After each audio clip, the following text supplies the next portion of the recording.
just to provide you some context here. So this is all the snow and ice as part of this trail. But like I said, the big part is just past this part here. I'm pretty much cool with this part of the hike.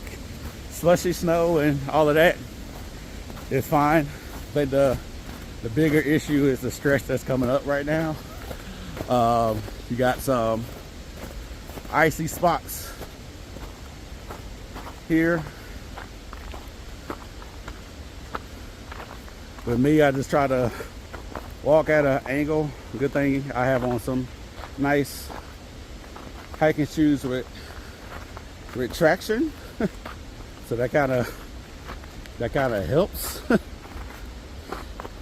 with moments like this. I didn't bring my spikes, which I bought spikes 2 years ago when I was in Colorado. Still haven't used them yet, and yesterday was the day I could have used them. But for my first few waterfalls today, I didn't need them. So, but I could have probably used them here today. But all in all, it's not too bad. I know once I get to my car, I'm gonna do a file transfer from my phone to my Sony camera so I can have more space to record. This is a huge tree. And again, I love this trick here. Just hanging it up above, just taking those type of videos. But that is a big, huge tree that they look like they either split or it just look like it got cut. Ooh. My camera's doing its own thing right there. But again, it's not a, I think sometimes when you're on these trails, when you see snow, it kind of makes you kind of nervous. I will say that. Look at the root coming out of the ground on that. And that's another blowdown tree. That's another broken down tree. But when you see snow on the trail, you tend to get nervous. I know I do at times because if it's slushy snow is not hard to navigate through. You can just put your foot down at a nice angle and keep going. But when the snow is like this here, in which it's a mixture of snow and just ice, it makes me nervous because even if you put your foot down pretty hard to stabilize how you're walking, it can still be detrimental, especially when you're going uphill like I am. But I try to make sure that I'm really putting my foot down in that area to make sure that I have some good traction along the way.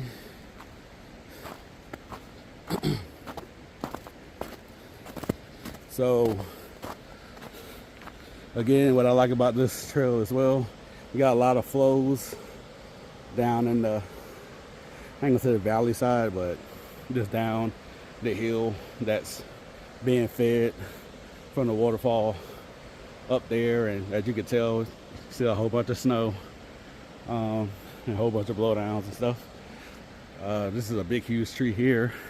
That's another broken down tree. It's huge. I just knew yesterday it was like a winter wonderland.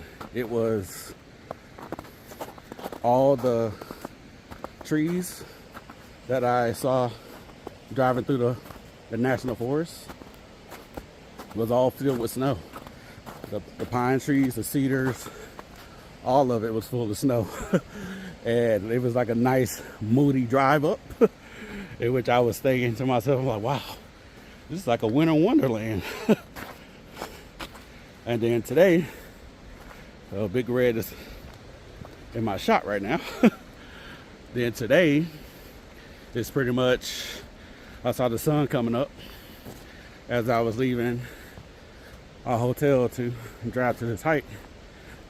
So when the sun comes out on a hike or just makes an appearance from time to time, it is pretty cool. Sometimes it makes the backdrop better.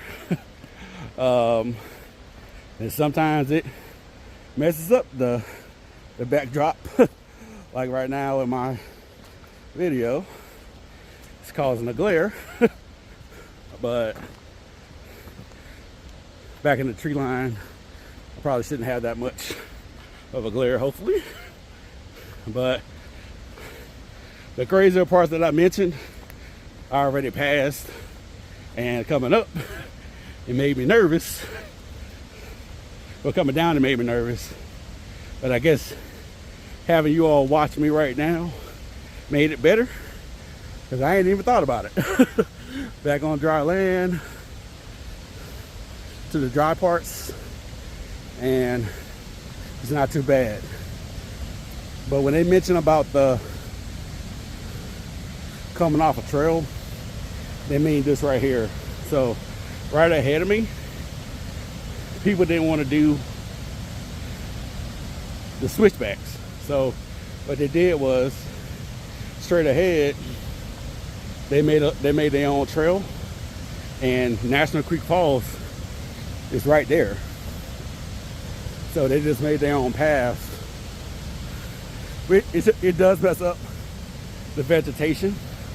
And I will say this too, anyone who decides to cut a switchback going downhill, in the words of me being from down south